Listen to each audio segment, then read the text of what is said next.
In a dramatic effort to contain the spread of new COVID-19 variants, President Joe Biden is set to impose a travel ban on most non-U.S. citizens entering the country who have recently been in South Africa, where a new, more contagious strain of COVID is spreading widely.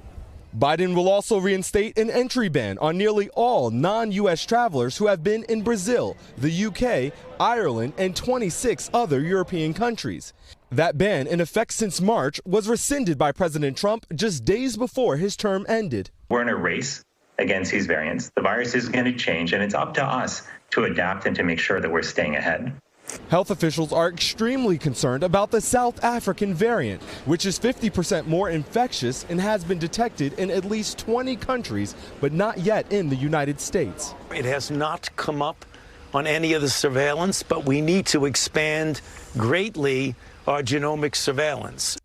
The UK variant, already detected in at least 20 states, may not only be more infectious, but also potentially more deadly. We need to assume now that what has been circulating dominantly in the UK does have a certain degree of increase in what we call virulence, namely the power of the virus to cause more damage, including death. And even with the rollout of the vaccine, experts say this is not the time to let down our guard. Certainly a travel ban on top of other restrictions, such as testing and a mask mandate, give us the most protection possible.